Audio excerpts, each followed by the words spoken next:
and welcome back to For All Humans. Today we ask the controversial question, who is Allah? Is he solely the Muslim God, or can that name also be claimed by Christianity and Judaism? Let's find out.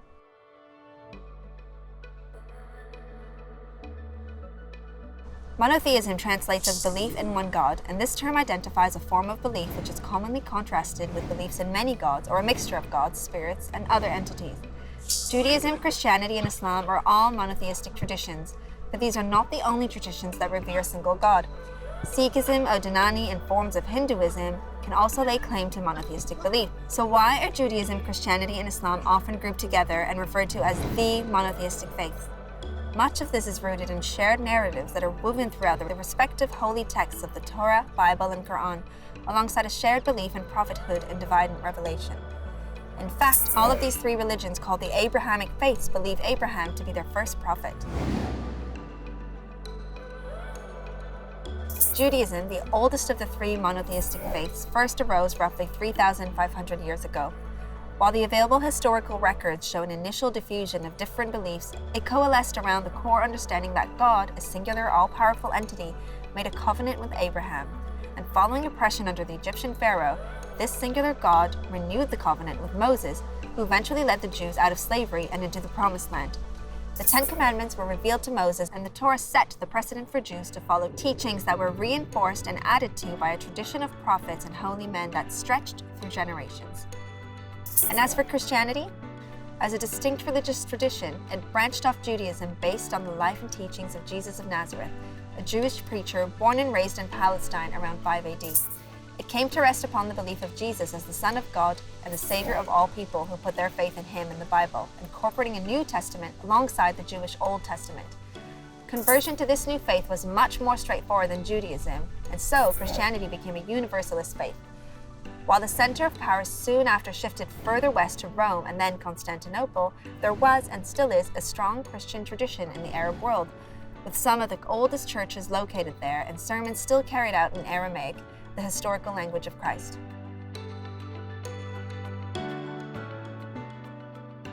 Comparatively, Islam is the youngest of the three faiths, dating back to about 610 AD.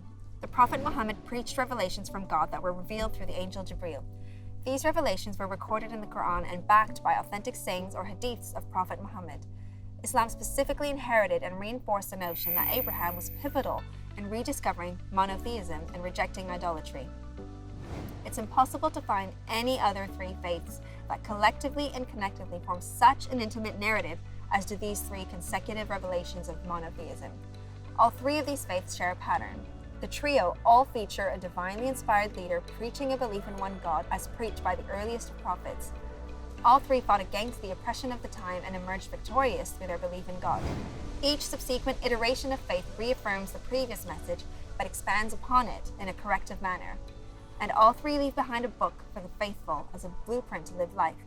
With such powerful symmetry, it is no surprise that all three faiths are seen by some as a continuation of the same message, and therefore, the claim to worship the same God can be understood. While the names of Jewish Old Testament labels God variously as Elohim, Yahweh, and other names, both Christian and Islamic texts usually refer simply to God, and by extension the Arabic for God, Allah, which is most commonly used by Muslims. God is referred to by numerous names within the Quran itself, attributes that serve as epithets attempting to describe the rich and complex capabilities of Allah. Muslims in fact possess 99 names to refer to Allah, such as the Creator, the King, the Judge, and the Light. But is Allah just for Muslims? Somewhat surprisingly, the word Allah was actually in use well before the Prophet Muhammad began preaching Islam in the deserts of Arabia. According to Lane's Arabic-English Lexicon Dictionary, the word Allah is from Classical Arabic and means a being who exists necessarily by himself, comprising all the attributes of perfection, a proper name denoting the true God. It's found in pre-Islamic poetry and in ancient inscriptions in Arabia, denoting the supreme God. The Prophet Muhammad's own father, who died before the Prophet was born, was called Abdullah, a popular name even in today's Islamic world, meaning one who is a servant of Allah.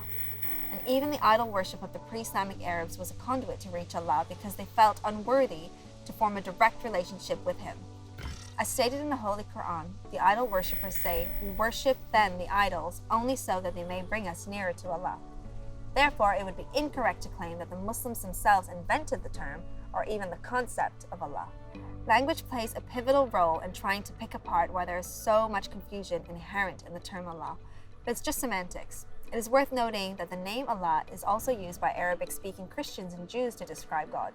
You can verify this by simply picking up an Arabic copy of the Bible. Furthermore, the Aramaic word for God, El, is similar to the Hebrew word for God, Elah, which is singular for Elohim, all similar to Allah. The similarity between all three of these languages points again to the fact that all three originated in similar parts of the world as Aramaic, Hebrew, and Arabic, all Semitic languages with common origins. Taking this a step further, the universal teachings of Islam have spread far and wide, with many countries and therefore languages adopting the faith. What remains, though, is that Islam has been preserved in Arabic regardless of who practices it. Therefore, many Muslims use the term Allah when referring to God, even if they are non-native Arabic speakers. This is illustrated in the verse, "Never did we send a messenger except to teach in the language of his own people in order to make things clear to them." There is even a widespread sharing of the word Allah between Muslims and non-Muslims around the world. In Malta, locals refer to God as Allah because their language has been deeply influenced by Arabic. Even in different languages, the concept of God persists as universal. For example, the French use of the word Dieu to refer to God and the Spanish Dios, which is understood as the same concept of God but just in a different language. Therefore, the same fluidity and understanding must be applied to the use of the term Allah. Islam itself acknowledges that the God of the Jews and the Christians is the same as the God of the Muslims. As it states, "Say, we believe in that which has been revealed to us and what has been revealed to you. Our God and your God are one. We surrender to him." And further compounded in the verse, Allah, there is no God but him, the living, the sustainer. He has revealed the book to you in truth, confirming what was before it, and who revealed the Torah and the Gospel. These verses clearly disown the common misconception that Muslims worship a different God. Muslims worship the God of Noah, Abraham, Moses, Solomon, and Jesus. It's only the concepts surrounding the understanding of God as a supreme being that differ. Both Muslims and Jews reject the belief of the Trinity and the divine incarnation, and Muslims believe Islam came to rectify these divergent paths. But it seems many didn't get the memo, since in 2013, a court in Malaysia ruled that non-Muslims were no longer allowed to use the term Allah to refer to God, even within the parameters of their own faith. The decision caused unrest in Malaysia, where Christians, Sikhs, and others used the term to refer to their God. Many rightly argued that the term Allah had been in use before the establishment of Malaysia, and therefore the country should not infringe upon the use of the term by anyone. More recently, in 2015, Wheaton College, an evangelical institution at the forefront of Christian preaching, placed one of its professors, Dr. Larisha Hawkins, on forced leave due to behavior Wheaton described as inconsistent with their doctrinal convictions, after Dr. Hawkins wore the hijab to stand in religious solidarity with Muslims because they, like her, a Christian, are people of the book. And as Pope Francis stated, "We worship the same God." Wheaton was criticized for its stance, and its subsequent statements of giving Dr. Harkins more time to explore the theological implications of her recent public statements only served to add fuel to the fire. Wheaton's actions placed the already strained Christian-Muslim relations under further stress. Both these examples illustrate that the concept of God is still held in ownership by those who deem themselves as the vanguards of their respective faiths. However, the words Allah, God, Elohim, etc. are all popular vernacular and are interchangeable. The ultimate question for a believing Muslim will revolve around the understanding of the concept of God without any partners or dilutions, misunderstandings, or misconceptions.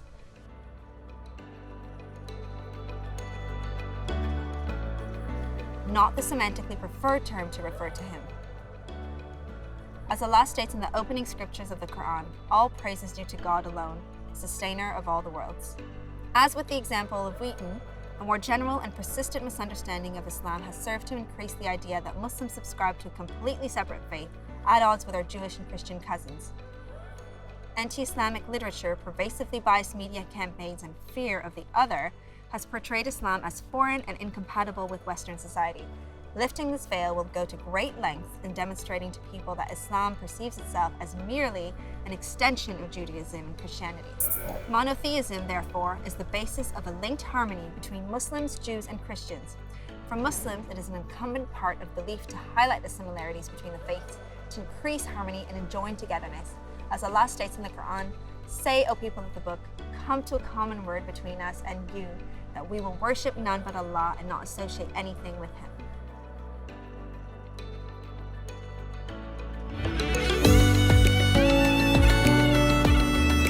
If you liked what you saw, please remember to like, comment, share, and let us know what you think in the comment section below. See you all next time.